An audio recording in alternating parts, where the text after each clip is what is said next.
Good morning.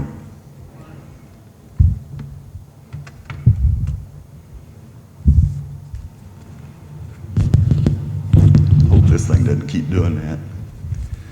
I apologize if I sound a little froggy, but for the past week or so, I don't know if it's a cold or what it is. It never really turned into a cold, but I've got something. And of course, the closer I get to today, the more, I don't know, hoarse or froggy sounding I'm getting. But anyway, let's see, around the end of July, Brother Jim and I were talking about getting away for a few days, about him getting away for a few days, and he needed to have someone fill in for today. Well, those of us that know Brother Jim, he kind of looks and he goes, and I'm looking at him. I'm going, okay, I said, but I'm thinking, and I told him, I said, man, I'm not the public speaker type, but I said, I will. And we just kind of left it at that. So earlier that evening, he had told me about having light problems, or he had a light out in his office down there. So he had disappeared and he went downstairs and he was doing something, and I decided I'd go ahead and change the light bulbs, which I did. And naturally that didn't fix the light. So I went to Glenn's warehouse and got a ballast that he had in there and proceeded to work on the ballast. And of course, if you've done them, you know that wires are hanging, so I'm working on this light. And an old thought come to me that when I was a little fella, I'd go out to mother's chicken coop and I'd preach to the chickens. Now, I don't know if any of you has ever done anything like that, but they were pretty attentive. You know, they'd turn their heads and listen, like, you know, and they'd watch me. But I kind of wonder today, you know, what they'd be thinking or what they were thinking. But all I know, that was a whole lot of eyeballs looking at you. So, do we need to switch over to this other mic, maybe? Should we try that?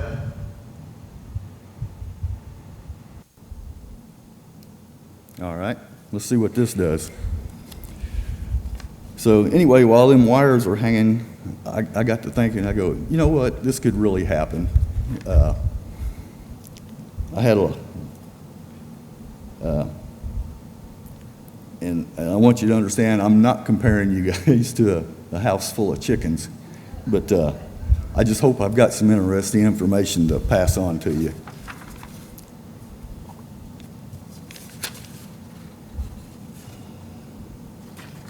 Let's go to the Lord in prayer.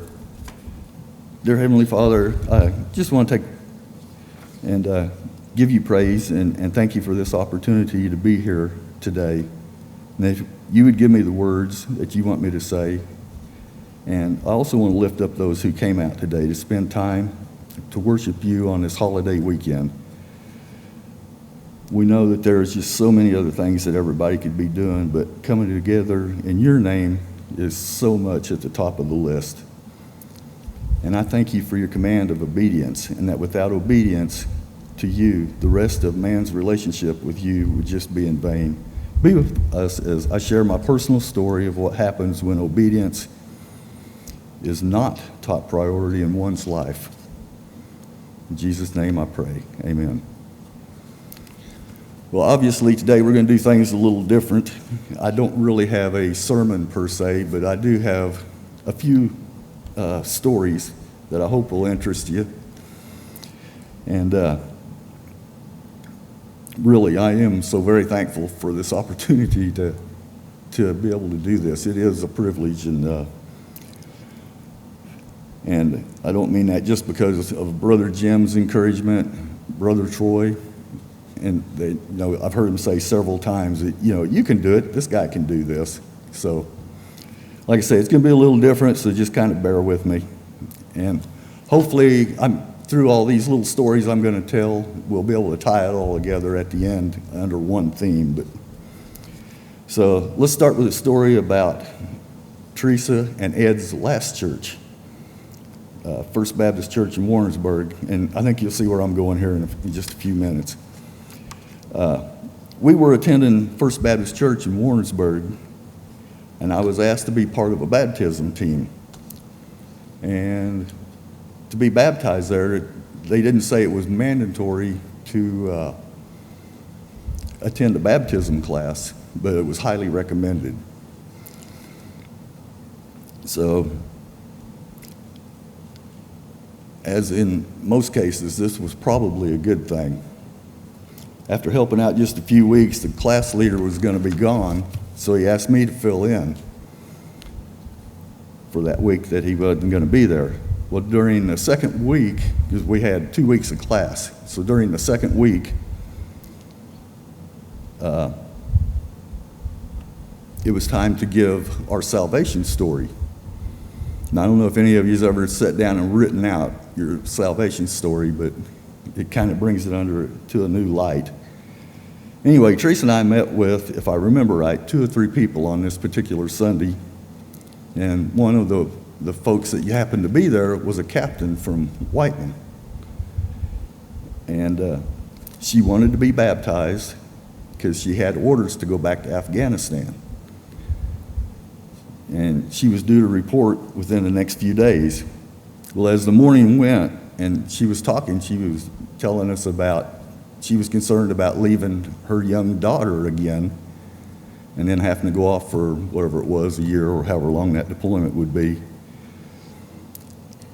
And while she's doing that, she's talking, and she says, my mind is thinking, focusing, what it would be like to have to go off and leave your family for a year or 18 months or whatever it is. And in the middle of that, she says, I want to be baptized in case I don't make it. She goes, I want to go to heaven. So my mind is racing, and I'm going, and it wasn't what can I do now? It's just I looked down, I saw the Bible.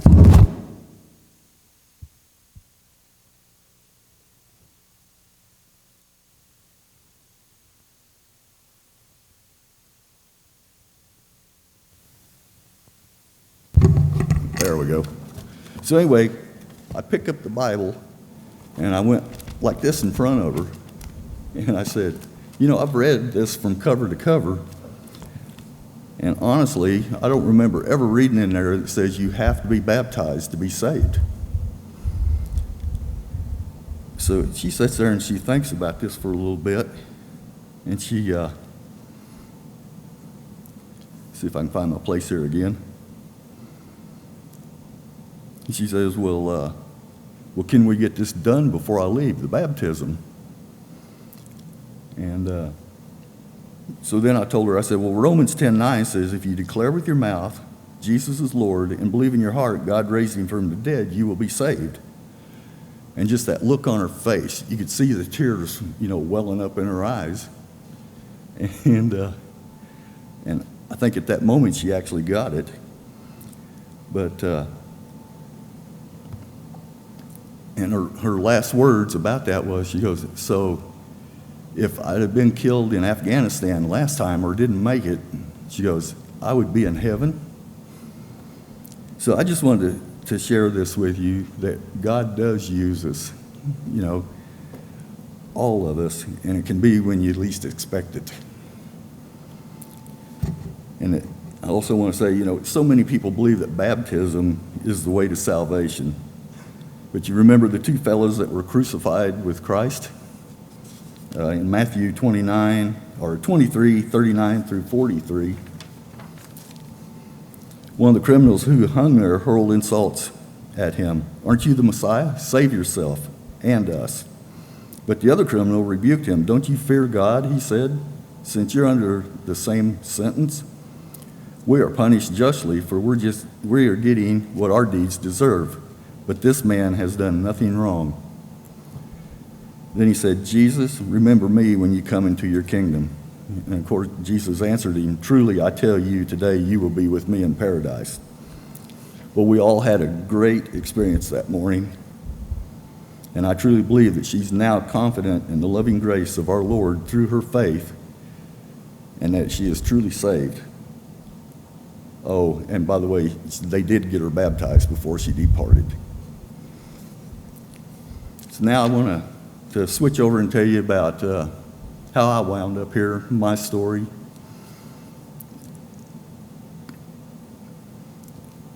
My salvation story. I was raised in a very loving Christian home, and as with a lot of you, attending church on Sundays was just normal for us. We was there every Sunday. Dad was a deacon for as long as I can remember. And Mother, as she would say, would spit shine us kids. I've got two older brothers or an older brother and sister and a younger brother and sister.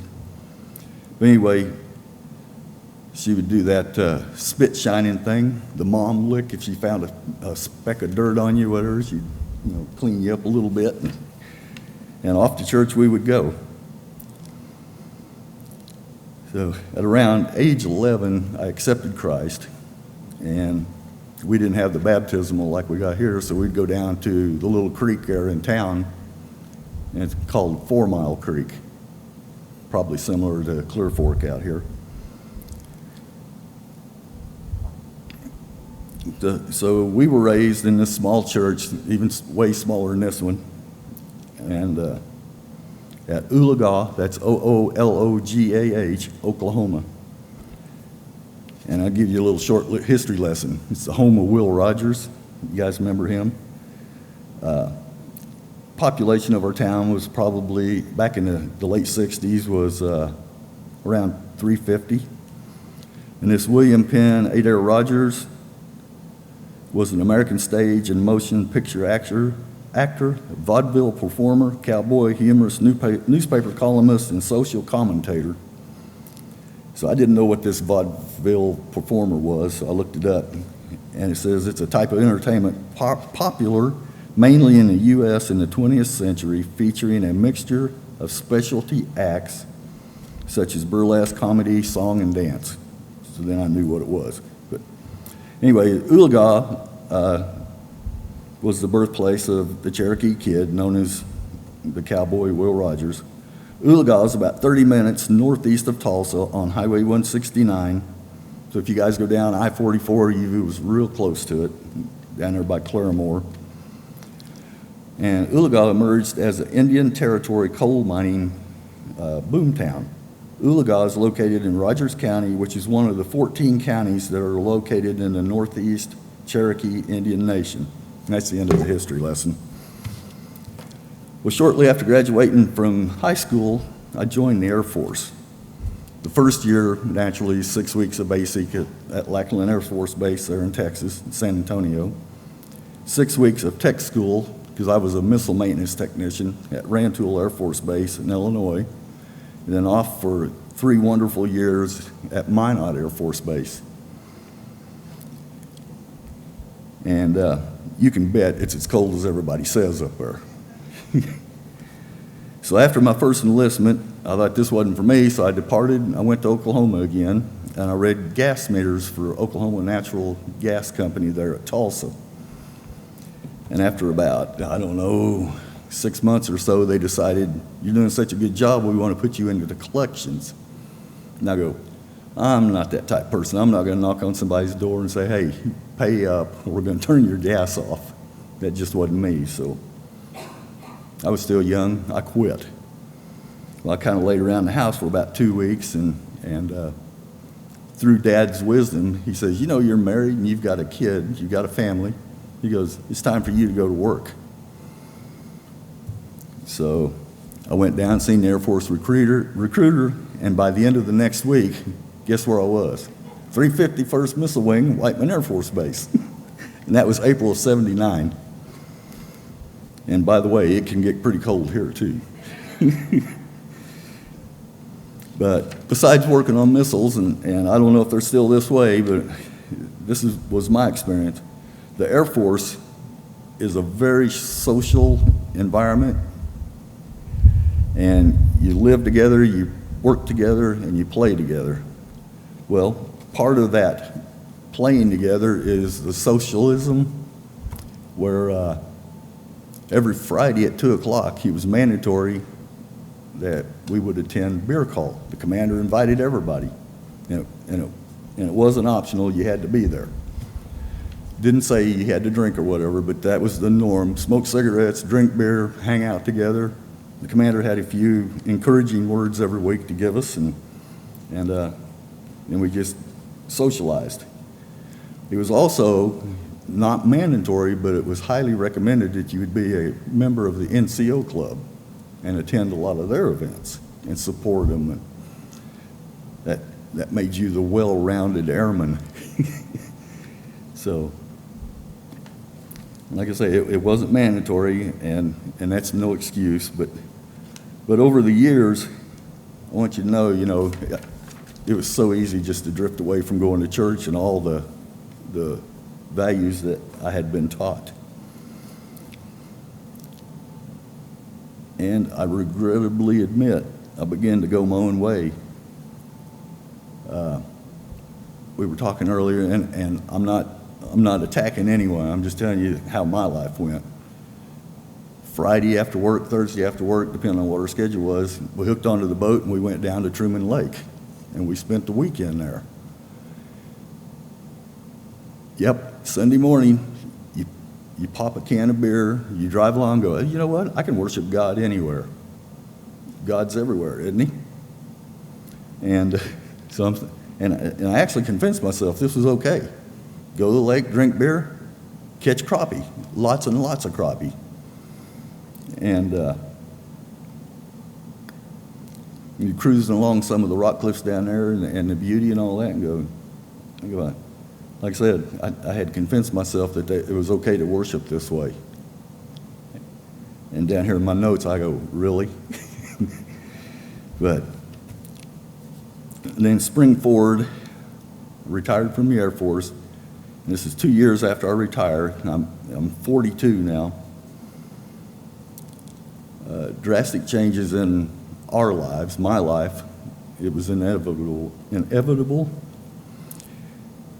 You hear these stories, God loves you just the way you are.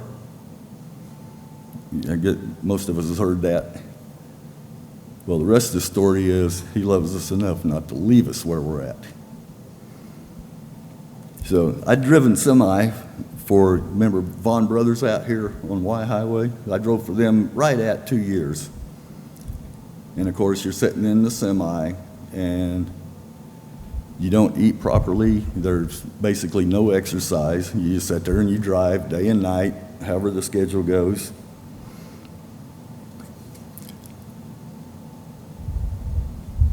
Well, they had, Vaughn Brothers had eventually went out of business, and I thought, well, now what? So I hired on with the trash company that was picking up trash in Noster. They needed a driver. So I started out doing that, and I don't know if most of you know this, you have to get a drug test and all that to get for your commercial driver's license and the insurance to pick you up and all that. So I waited on that, and I worked with them for, just right at about a week and a half. My drug test came back. So that Wednesday morning, the man that was training me tosses me the keys. He goes, well, you can drive today. Well, you see these guys out along the road, it's more than just driving down the road. It's a very, very physical job. So you're in and out of that truck like 300 times a day. You're lifting all them trash cans. Some folks have the can that the truck will pick up. Some of them, it's manual. You just had to muscle through it. So Wednesday night comes, and I don't remember, it was probably 10:30 at night, and that thing's still kind of doing it, isn't it? But I woke up and I was just soaking wet with sweat, and my left elbow hurt. Bad. So I'm thinking, whew. So I got up and drank a glass of iced tea. We had a window air conditioner at the time. Sit down, I got cooled off everything. Well, I got up Thursday morning, I went to work, worked all day. Friday, got up, went to work all day. Well, Friday night, guess what? It comes back again. Elbows hurting, I'm sweating. Couldn't cool off, couldn't get the elbow to quit hurting. So my ambulance driver, Teresa, took me to Western Missouri. So I get in there, and honestly, if you want first-rate service, just walk up to the admitting windows there and tell them, I think I'm having a heart attack. You're first of the line. Well, the doctors there, they examined me and decided to keep me overnight. He goes, look, guy, I'm not a cardiologist, but everything, it looks like you've had a heart attack.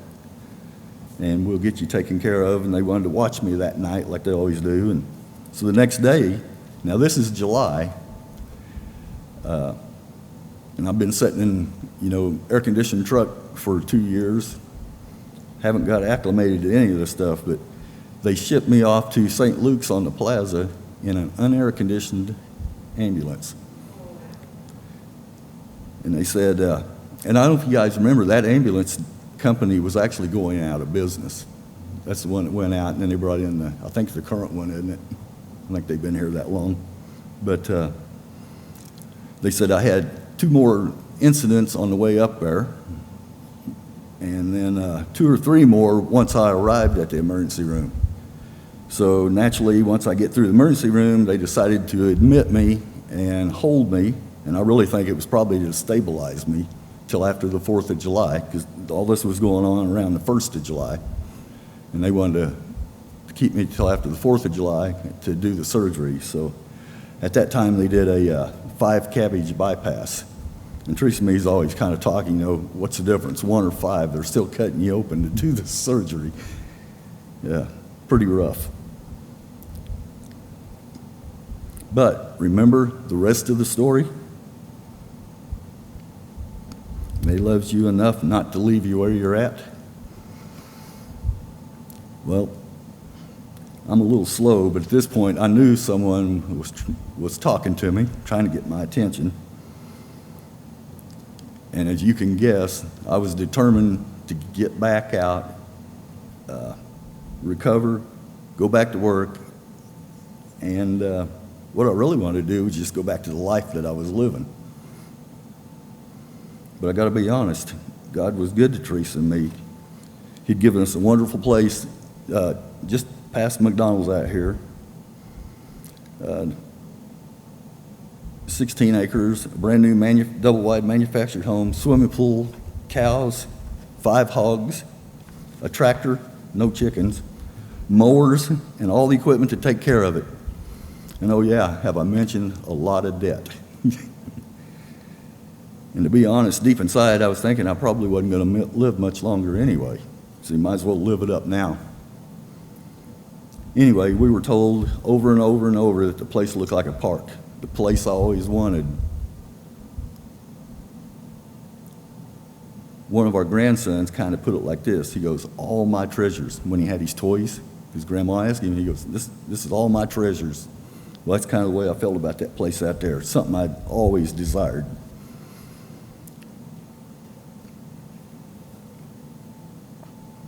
The problem is, I still wasn't happy.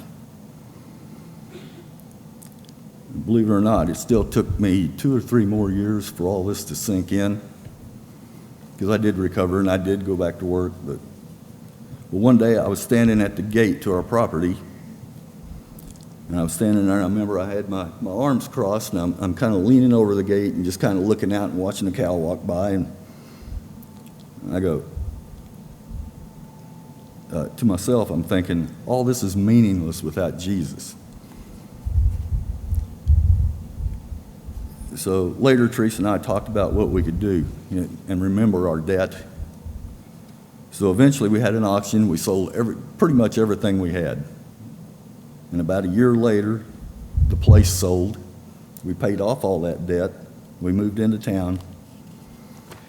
And thankfully, while all this is going on, we started kind of hit and miss and going to church again.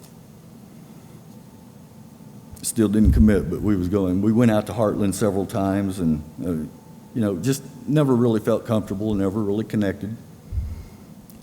And there again, honestly, it was probably me just doing my best to check off that box. God will take care of you if I do this.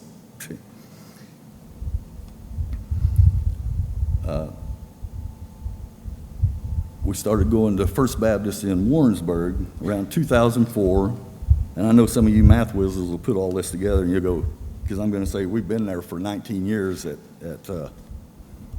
Warrensburg First Baptist, but we had been attending kind of off and on up there too for several years before we actually joined.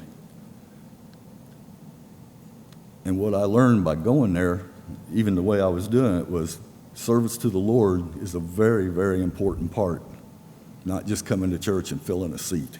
You got to get involved. So over the years there, I was Sunday morning transportation route driver for 7 years. I was privileged to drive and participate in 2 mission trips to New Orleans. That was after Hurricane Katrina. Can't even talk. Got to go to Appalachia, Kentucky with the students on a mission trip.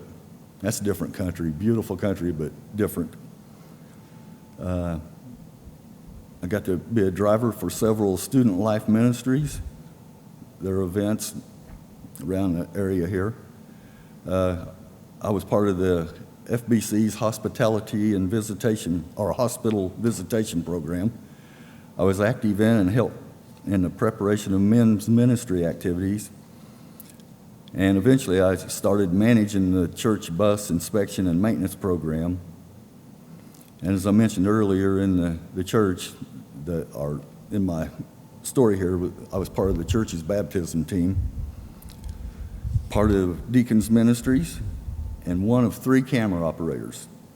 So 19 years later, I'm getting restless again, and Teresa was with me on this one. That we were feeling that need to be closer to home. So we attended here the first time on 9/11 of 2016, of all times. And since then, and after joining, you've let me change light bulbs, dig in the flower beds, change thermostats, assist John with the rebuilding of the audio booth, got to help with Vacation Bible School, help with Christmas decorations, Halloween, trunk or treat, gather information on our message center, and attempt to operate that thing. That's been fun. Assist with the baptismal and getting to help out John back there in the audio booth. And that can be quite challenging and rewarding, as you can tell by the different things that affects the mics and the lights and the computer not working sometimes. But anyway, it's a huge difference from just operating a camera like I did before. But most of all is getting to be part of the ministry that our church provides for the community and for each and every one of us. A place to come, recharge for the week ahead, because we all have to face some huge problems in everyday life. And I don't know about you guys, but I need help with mine. And I always knew I was saved, but I wasn't sure, but I sure wasn't living like it. And really, I wasn't even trying. I'm so thankful that the Lord never gives up. And through my experiences, I have learned to listen, give my dedication to the Lord. I still don't have it all right, but I'm ready and willing to listen and do what He asks of me. Looking forward to, and I have the confidence now in knowing Jesus has forgiven me, and I have a home after living for and serving the living God here and now. As for the future, I'm excited to be used by the Lord to fulfill His purpose, not only in my life, but to do work with others so they too can have hope. I thank you all for allowing Teresa and myself to be part of your family here at First Baptist Church. And I know we hear this all the time, but when I'm gone and I'm standing in front of God, I long to hear this, that Matthew 25:23 says, "Well done, good and faithful servant. You have been faithful with a few things. I will put you in charge of many. Come and share in your master's happiness."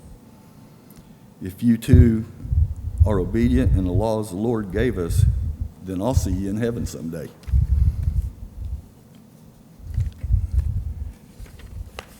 And I got several stories, but there's one that I really, really want to tell you guys.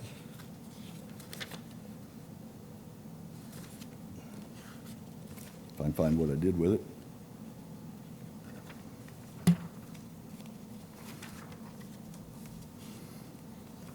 I was reading, this is my first time, so it says, prepare way more material than what you're going to need. And I did that. All right, this one is not near as long, but I think it really drives home about our obedience. That obedience is not optional. This is a true story, and I'm really, really excited to share it with you. About a year ago, I was up here looking at our message center out front.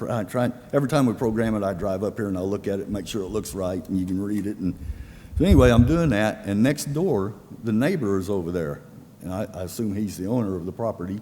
Do you know him, Glenn? The man right over here? But I don't know. Being an old truck driver and owning a motorhome, when I'm driving around, I'm looking for those low-hanging tree limbs. You know, just it's a natural habit. Well, this one over here, have you got that, Michael?